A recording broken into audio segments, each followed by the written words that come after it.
Hey guys, welcome back to my channel. Today I am going to be talking about my cabbage soup diet and the pros and cons of the diet.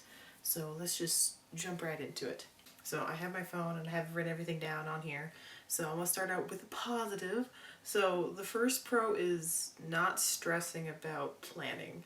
So typically when you're on a diet you try meal prepping, and I did that before I started the diet too.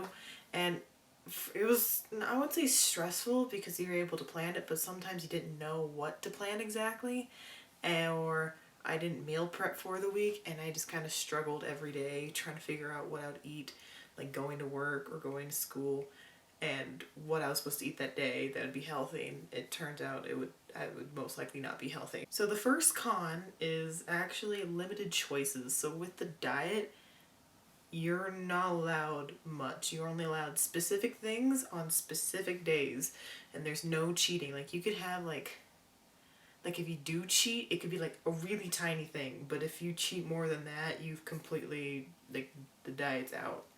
Like it won't work. So you gotta stop. So it's actually very limited, which is basically only fruits, vegetables, soup, bananas on certain days, skim milk on certain days, meat on certain days, and brown rice on certain days. But basically it's very limited to like maybe 7 things, and that's it total. A pro on this diet is you don't feel guilty when you eat a lot. So on the diet you're allowed to have as much soup as you want, as many fruits and vegetables as you want on the specific days, and you don't feel hungry, and let me reword that.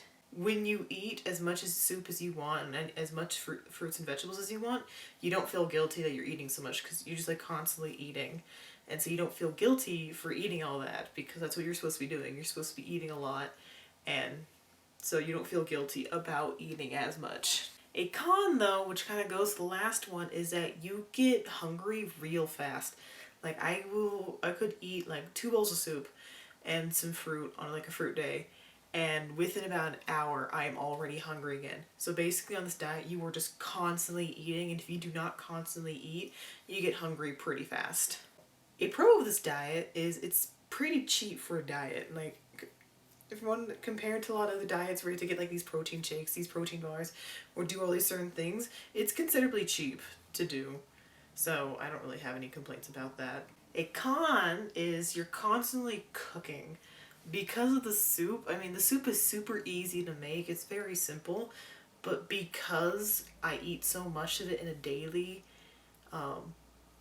since I eat so much soup in a day, I'm constantly making soup. There was one day where I literally cooked the soup and I was home because I had the day off, and I was eating it out of the pot while I was finishing cooking because I let it sit for almost a day just to get everything really soaked in, and I was constantly giving myself bowls of the soup, and by the end of the day I only had like enough soup for the next day for like maybe 1 bowl. So I had to make more soup the next, and it's a batch. It's a huge pot. So you're constantly cooking. I mean, it's not the worst, but it's just a lot of cutting of vegetables. A pro though that works also as the con is it's actually really easy to cook. It's basically just water, cut up vegetables, some garlic and onions, and bouillon if you want to add that in. So it's actually a very easy diet to do. A con, and this is just for like, this is my own opinion, but a con for this is not everyone can do this.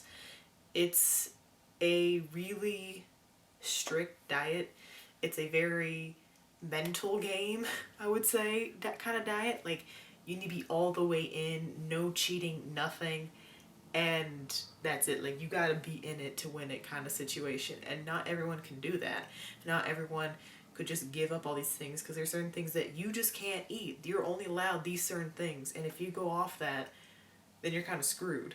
So I mean, I'm doing it for as long as I can. Originally the diet was made for you to do it for a week, but I'm doing it for as long as I can. I do take extra vitamins to make sure I get all my nutrients. I do track my calories just to make sure I am eating enough, especially when I have the words, especially since I have a personal trainer, and he was concerned about it at first, but then as I was showing him that I was eating enough, he started being more okay with it. So it's not for everyone. And my last pro is you lose weight. I mean, that shouldn't really be a pro, but I mean, that's the goal when you're trying to change your eating. So typically you're only supposed to do it for like a week, and the whole point of the week is you can lose up to like 10 pounds. But I've been doing it for about a month and a half now. I have like a weight loss journal now, and I have like a day, so I'm like on day like 58 or something. And so far, I'm not able to weigh myself this week due to reasons, female reasons, so I can't weigh myself this week because today would have been my weigh day. But last weigh day, which was, I don't even know the date, I'll put it somewhere. So my last weigh day, I lost 5 more pounds, which was actually a pretty big drop because prior to that it was like 2 to 3 pounds. So far I have lost 35 pounds in about a month and a half. But you have to remember, I'm bigger. I'm on the bigger side. When you're bigger, when you first start out, you lose a lot more weight quicker compared to someone who's already pretty much smaller, trying to get even smaller. So the heavier you are at first, it's going to be quicker, and then it slows down. So I have a feeling after these next couple weeks it'll probably slow down. I mean, it was only a couple pounds each time, but I think I'll start like slowing down even more these next couple of months. So yeah. So that's all I have for you guys. I hope you guys enjoyed that. It was just a really quick pros and cons video. If you like and want to watch more, don't forget to subscribe. If you have any questions or comments, just leave them down below. And I think that's all I have for you guys. Yeah, it was just a really simple, quick video. Yeah, until then, see you guys next time.